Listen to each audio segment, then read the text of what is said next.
Hello, and welcome to the Gravel Ride Podcast. I'm your host, Craig Dalton. This week on the podcast, we've got Dave Rosen, CEO and founder of Sage Bicycles out of Oregon.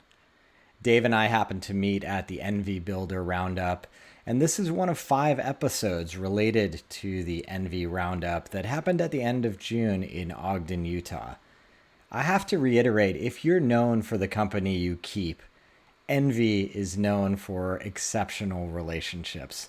That room was filled with outstanding builders from all over the world that chose to spec their custom creations with NV components and parts, including their adventure fork, stems, bars, and of course their wonderful gravel wheels. If you haven't already followed NV on social media channels, definitely do. And I highly recommend you seeking out imagery from the Grodeo event. So many beautiful bikes, so many beautiful paint jobs, really worth looking at and keeping on your calendar for next year. If you happen to have the opportunity to race the Grodeo event, it was an amazing ride out of Ogden, Utah that really checked a lot of boxes for me. It was both technical and challenging and scenically beautiful. Definitely one to have on your gravel calendar for 2022. With all that said, let's dive right into my interview with Dave Rosen from Sage Bicycles. Dave, welcome to the show. Thanks, Craig. Great to see you after seeing you in Utah at the NV Builder Roundup. What an event it was. It really was fantastic. I had such a good time. It was so much fun just being able to reconnect with friends and doing industry stuff again. It was way too long, and to be able to meet new customers and that kind of thing, it was great. And then just riding bikes, it was all about bikes. Just everything we did from Grodeo to the little short track event. It was a really good time. Yeah, I thought it was funny that some of the builders were actually taking the bikes they built and racing them or riding them in the Grodeo event the next day. Yeah, that's what I did with mine. That's why I brought it. It's meant to be ridden. It's meant to be raced. Although I really wouldn't classify my riding as racing so much as it was surviving at my own pace so I can make it back in time for beer. There was a bit of that survival strategy in my day as well. But it was a great reminder in seeing all these great builders that I've wanted to have more of these conversations, and particularly excited to talk about Sage Titanium. So why don't we just start off with learning a little bit more about what led you to start the company and when it was started? Yeah. So I started the company officially on paper in 2012. My first inventory was produced in 2013. At the time, the original intent with the brand was to actually make the frames overseas for that in the beginning, with the idea of offering a lower cost price point competitor to what was out there. I knew I wanted to do titanium. It was always about titanium. I've been in love with titanium as a frame material for ever since the 80s, when I would see titanium Italian bikes rolling around in Central Park, New York City, which is where I'm originally from. Not Central Park, mind you, but New York City. And for me, it was always about tie. But in this instance, I thought it might be good to do a price point. And what I realized is over the course of that first year is the quality suffered. And the reality is you get what you pay for. And yeah, the pricing could be cheap, but there's a reason why it's cheap. And so the quality of the bike suffered. The stuff we put out was fine, but we had more failures than we had successes. And we've taken care of all of our customers that have had issues. And then there are others that we've never heard from. Everything's fine. Dave, was there a particular style of bike that you targeted at that time? It was a bit early, obviously, for gravel in those days in 2012. Yeah. We did actually, while we did have a road bike, it was more about the cyclocross bike. And we actually had a commuter bike that would be the precursor to the current gravel. It was designed around larger tires, not as massive as what you're seeing today. And the geometry was more relaxed than a road bike, similar to a cross bike, but with a longer wheelbase. So it really was very versatile. And we actually marketed it more as a commuter bike, both a drop bar and a flat bar version, basically the same frame, just different build. But it showed the versatility of the bike for what it could be. Gotcha. And, so in that first year, you were unhappy with the production partner in China that you had. Yeah. It could very easily have been the end of Sage Titanium at that point, but what did you do? I basically just stepped back for a moment and analyzed what was going on.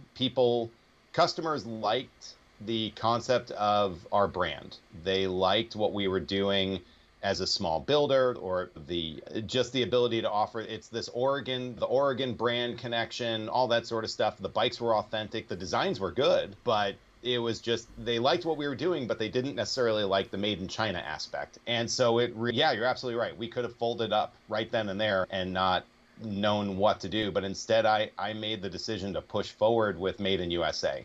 And so in 2014 is when I pivoted the brand, and instead of being more of a budget focused mid-tier titanium brand, I was like, we're going all in on the premium stuff. And that's when we started our relationship with Envy, and instead of Shimano 105, we're now buying Shimano Durace, and it's all carbon this, and it's just, we're going high end, and frames are made in USA. That is always the key, and being able to push that out and get that out there. And then as the brand has moved along, we've been able to slowly evolve it. So the designs have gotten better, the line has expanded.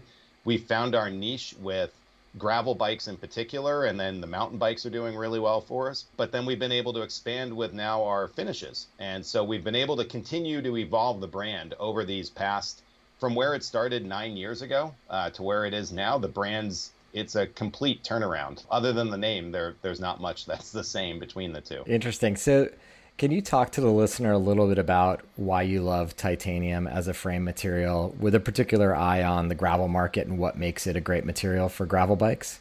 Sure. So the reason I love titanium is it was always, for me growing up, it was that space age material. It was the stuff that was used in the space shuttle and fighter jets and that sort of thing. So it's got this mystique about it, if you will. It was back in the, I'm trying not to date myself, but back in the 80s, it was lighter, it was sexier, it wasn't, nothing wrong with steel. I love steel, I love aluminum, I love carbon. Everything has its place for where it should be. But the Thai bikes back then, there was just something mystical about them. You'd see plenty of steel bikes riding around, plenty of aluminum bikes, but it was very few titanium bikes. When you saw one, it was special. And so that always made an imprint on me, kind of thing. And that's where I initially fell in love with it. What has drawn me to it from a builder standpoint, and the reason why I only focus on titanium, is because of the durability of the material, the how far it can bend, the fatigue resistance of the material, the fact that it's rust proof. I live in the Pacific Northwest. Steel bikes are awesome, but they can rust if you don't take care of them. And if you take care of them, they're fine. But if you don't, they can rust. Titanium doesn't rust. Titanium has a higher fatigue resistance point where you can bend the tube farther in titanium and it'll snap back before it breaks, versus steel or aluminum for that matter. So inherently then it then gives itself this ride quality. Again, maybe this is an old term, but it was called the magic carpet ride, because it just smooths everything out. And it's one of those things that when you're on it, if you ride a carbon bike on chip seal, or an aluminum bike on chip seal, or even steel for that matter, but then you ride there's a vibration. But if you ride titanium on chip seal, it mutes it out. It's really amazing what the material can do. And the fact that it can be repaired easily, it's the forever bike. You're going to have a Thai bike for 20, 30, 40 years. The only reason to change it at some point is just because it's outdated, and even then that's not really a reason to change it, because there's always the desire to keep those historical bikes. So. Yeah, my father's got one sitting in the garage with, I think, a Mag 21 fork on it and cantilever brakes. Oh wow. And he'll never get rid of it. Yeah, it's sort of no reason for him to replace it, other than he doesn't know what he's missing because he's never ridden disc brakes at this point. Exactly. But beyond that, it's a bike he's going to keep, and he's got a lot of good memories for it. So sounds like you were early at Sage thinking about the cross market and the commuter market. When did gravel start to become a thing? When did you start to see those trends start to appear in what your customers were asking for? I would say I started to see it in 2014 and 2015. So our first USA frames were 2014. We had a road frame and a cross, which we improved the designs based on what was originally made in China, made some refinements to it. Okay, we've taken our learnings and moved forward. The commuter bike we dropped, and it wasn't where I wanted the brand to be. It wasn't where I wanted the brand to focus on. And so dropped that and just started with the two bikes to begin with.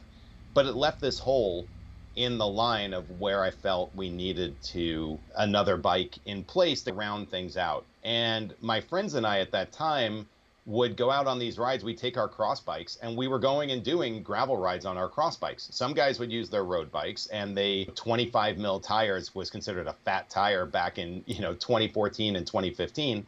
And we'd go out and go ride gravel, and somebody would get a flat. Sometimes you wouldn't. Sometimes we'd get into some gnarly stuff, and that's why you wanted a cross bike, because it had bigger tires. But then the road bikes always beat you to the gravel. And so it was just this weird mix of what's the right bike. And there were quite a few events. Grinduro is a great example of one where it was very much about choose your weapon.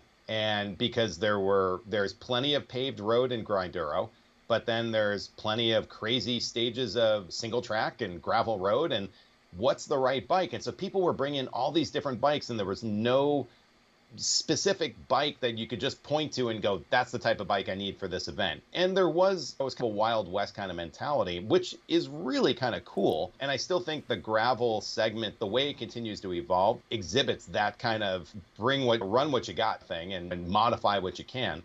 But it was around then that I started seeing that desire for something along those lines. And for me here, for where I live in Beaverton, Oregon, which is just outside of Portland, I'm a little west of Portland, there's plenty of good gravel like 10 miles from my house. So I'm not going to drive to the gravel. I'm going to ride my bike to the gravel. So the initial gravel bike I designed was really around the concept of I wanted it to be fun on the road. And when I got to the gravel, I could tear up the gravel and then go ride for 40 miles on the gravel and then come back home for a 20-mile paved ride or whatever it was, wherever it dropped me out.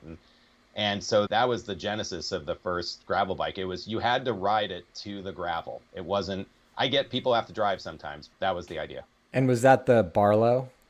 That was the Barlow, correct. And so what sort of tire size capacity did the Barlow accept? It's always accepted 40 millimeter tires, 700 or 650 by 50. There weren't a lot of tires in that size when it first came out. I used the NV All-Road fork as the fork of choice for the Barlow because it's designed around a 38, but we can actually squeeze in a 40. So we've done it. It's certain tires, it works great. Some tires, not as great, because the fork is designed for what it is. The frame clears a 40, no problem, but the fork is a little bit of a limiter. But we designed the bike around that. And so that gave us the ability to really push the envelope. So where everybody's saying, 30 and 32 millimeter tires of the gravel, I'm throwing 35s, and who's got the fattest 40 millimeter tire I could find? And at the time, that was great. And so the Barlow was really ahead of the game in that regard. And then subsequently, you introduced another model, the Storm Chaser. When did that come into the world? Sorry, Storm King. Storm King. My bad. When did the Storm King come into being, and what were sort of the drivers from the industry and riders that you were seeing that said, okay, the Barlow's one thing, but the Storm King is going to be this other thing? So I have a rider I sponsor. He's a retired former World Tour pro, and he still races for me, kind of thing. He does mountain and he does gravel, and those are his focuses. And he took the Barlow to Unbound before it was relaunched as Unbound, when it was DK. And this was back in 2018, I believe, if I remember correctly. And he took the Barlow there, and he was using the Barlow in all the gravel events that were popping up. And he was encountering challenging terrain, would be the best way to put it. Just big rocks, just nasty, just eat your tires up rocks kind of thing. And he came back and he said, okay, here's my opinion on everything. We need bigger tires, and I need a little bit more of an upright riding position, as opposed to not quite as, because the Barlow is a little bit more aggressive. It's not as aggressive as our road bike, but it's definitely slacker and a little bit more upright. But he wanted it even more. And so that was the main driver, because it was based on race input. So he was doing Skull Hollow 120 and DK at the time were the two big ones. Other events, it was working great. But for these other events, these handful of events where the terrain was nuts, he said we need something bigger. And I saw the writing on the wall as there's more of these crazy events that are starting to pop up. We're going to need a bike that's going to be able to compete in those events, not just SBT is a great example of the Barlow's perfect. Belgian waffle ride, the Barlow works perfect. It depends on which Belgian waffle ride right now. But anyway, that was the gig. Yeah, I find that fascinating for someone at that end of the spectrum of the sport, a professional athlete, noting that bigger, fatter, slacker is actually going to be faster in these events. Because I think it is something that the listener can really take away. It's really easy for you to think, oh, being on one of these Road Plus bikes is what's going to make me faster. But in a lot of these events, and particularly for the more average athlete who's spending a longer time in the saddle, a more comfortable bike, a more stable bike with bigger tires could actually be the bike of choice.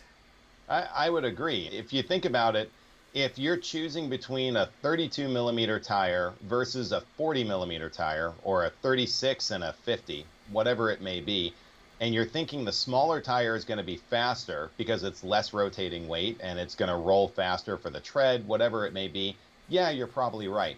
But how many flats are you potentially fixing? And how much time are you going to waste with flats? Whereas the rolling resistance of the larger tires isn't really that far off of the smaller tires. Yes, you're carrying more weight, but if you have more assurance that you can go faster through the rough stuff without damaging the bike, you're going to be faster overall. You look at some of the pros like Ted King and those guys. I think they're always trying to push as big a tire as they can run without it being that does seem to be necessarily slower. That seems to be the trend. And for me, like, I'm spending 30-40% more time out there on these courses than the pro athletes are. So I've got to think about the general wear and tear. My day is probably more akin to an Ironman triathlon than a marathon. You and me both. 12-hour days for you? Exactly. Yeah, me too. So let's talk a little bit more specifically about the Storm King and the type of tires it can So it's designed around a 700 by 50, 650 by 2.2 is usually pretty good. Because we make each Storm King individually, one at a time, the customer really has the opportunity to specify, I am going to run this size tire kind of thing. So we can modify the rear end of the bike to accommodate the tire. Obviously, picking the right fork is always key, of course. In instances, we just had a customer, he sent us the wheel, the full wheel and the tire. And it's okay, great. And then we throw it in the frame and make sure it fits. So this way we can truly customize it to what's the worst case scenario you're going to run on this bike there.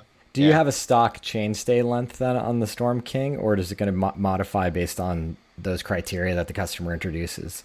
It's gonna modify based on no stock chainstay length. It's gonna modify based on the wheel size, the tire size, and actually the drivetrain and the drivetrain specifically. So is it GRX? Is it Eccar? Is it Force Wide? Is it Ultegra? Stuff like that kind of thing. All of those factors we actually play in to designing the chainstay length, because if you get it wrong and you make it too short, you run into clearance issues that you're stuck. But if we know what you want going into it, we can build it specifically, and we're dialing in the process. We continue to do it every day for making it. That might be a good segue into just describing for the listener, what does that customer journey look like? If they want to get on a Storm King, what does the process look like? How long does it take to get one? So the process usually begins with the customer listening to this podcast, seeing a review online or an ad in a magazine or something along those lines. And then pretty much reaching out through the website is usually how it works. It's very rare, as crazy as it sounds, that somebody will buy a bike sight unseen through the website. It happens, but it's a complete stock build. Here you go. This is what I want, and that sort of thing. It's rare because this is a very personal purchase. And so usually the customer is going to reach out through the contact form on our website. Usually it's me who's responding, but it could be one of our other folks here. But 9 times out of 10, it's usually me that everybody's speaking to.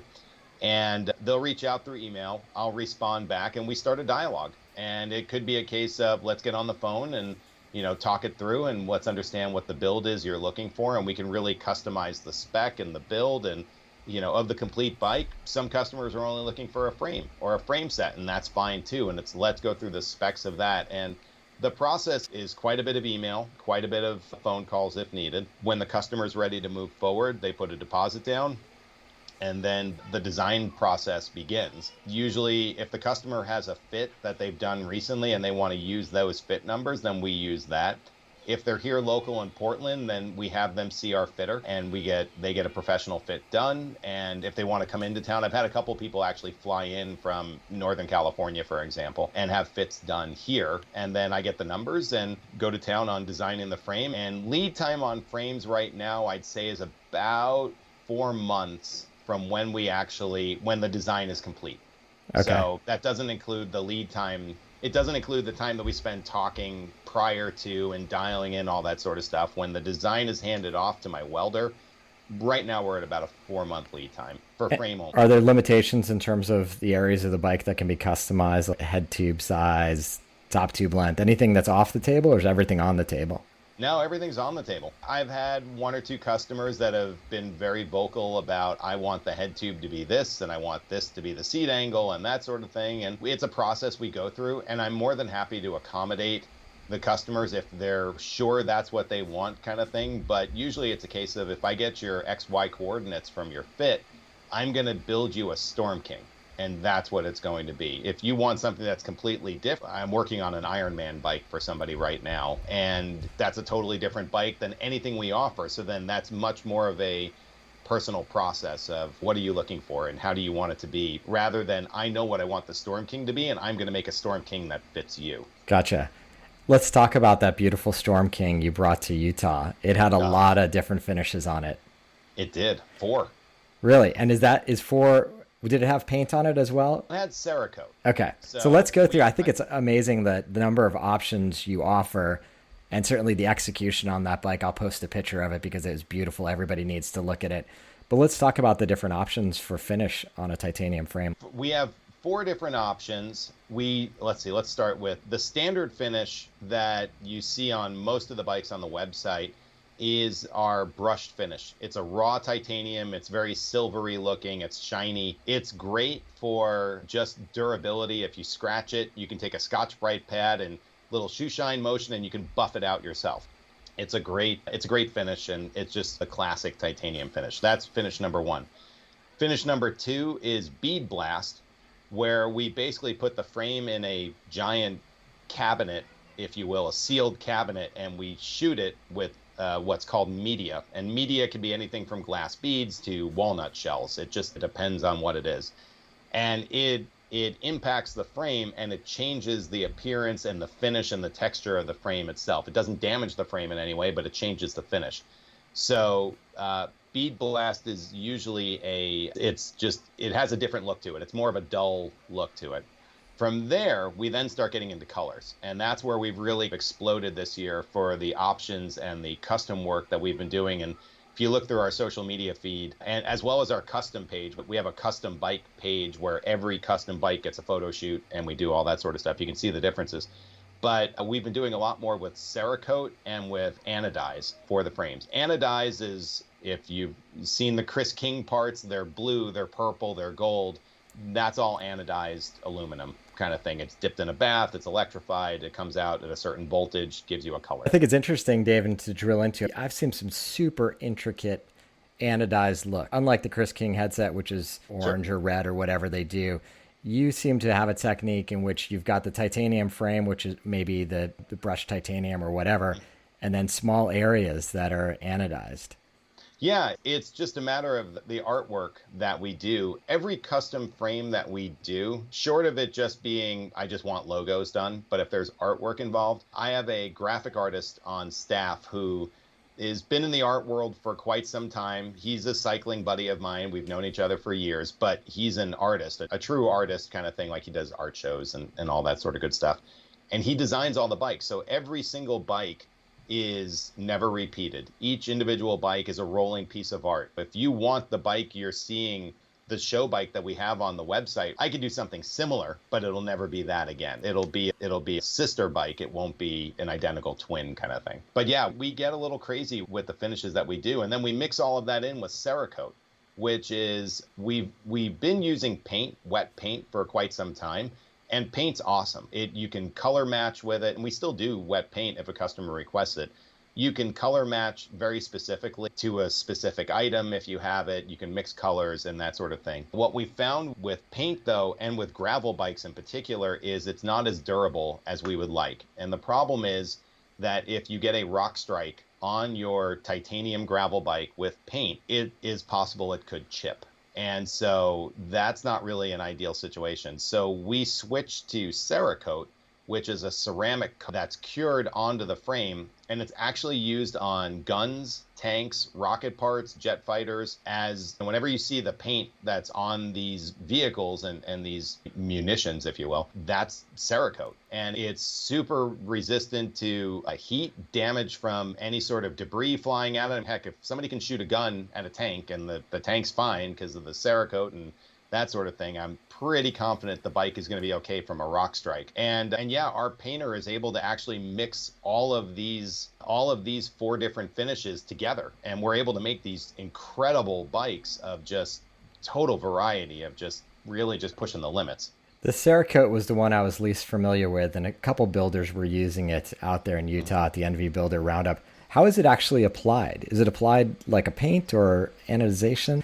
No, it's more of a paint. It's sprayed on. So there is a masking process that goes on. The masking actually takes the most time for the bike itself, for the actual paint work to be done. And basically, once the bike is masked up, you pretty much, as you peel off the layers and as you spray it and that sort of thing, and then when all is said and done, you cure the bike. It goes into an oven, it cures, and it can be sprayed in the morning, cured by lunch, and ship out in the same day in the afternoon, and it's done. Like, you don't have to worry like the paint's soft or it needs to still time, just it's ready to ship. So it's pretty crazy, and it's super durable. And is it something that you can apply in almost any design on the bike to any part of the bike? Just about any design. It's really the limitation of my artist and of the painter and being able to mask it. Sometimes there are issues with tube shapes, and that people think of art and they think in a 2-dimensional sense as a flat canvas and the art's applied to it. But the reality is bicycles are 3-dimensional round tubes.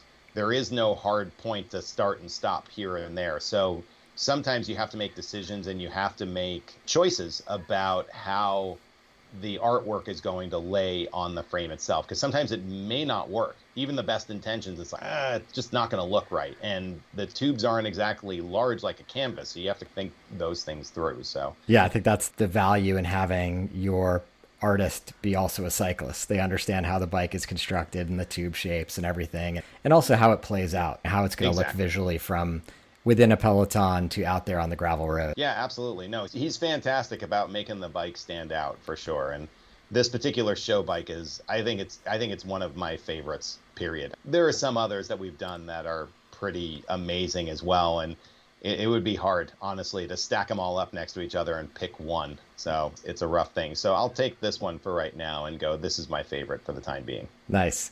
Are there other trends in the gravel market that you're looking forward to exploring? I think I'm interested to see where suspension goes.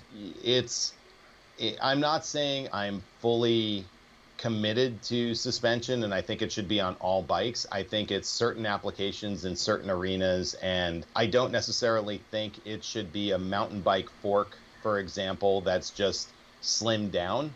I think it needs to be its own technology, because I think gravel is different, and I think there needs to be different engineering behind the design of the fork itself. It needs to be lighter. It does need to be sexier, and it's minimal travel. You don't even need 100 millimeters of travel for a gravel bike. And it's at some point, again, I always go back to the original, my Barlow of, you could ride from your house on the pavement to the gravel, ride back to the pavement, ride back home. So the bike should be able to handle both. Other than that, if it's just only good off-road, then it's really a drop bar mountain bike at that point. I'm interested to see where that goes. I think dropper posts will continue I think that's more of an immediate trend that's coming. I see the value of it. And I saw it at Grodio. There were guys that were just bombing down those descents, baby head rocks, and just blasting down them on 50 mil tires and a dropper post, because they got the saddle out of the way. And it does add to the capability of the bike. And then when we got out on the road, they popped the seat back up and everything was fine. Yeah, that was my technique. I knew I was going to get gapped off on all the climbs, but I had a hope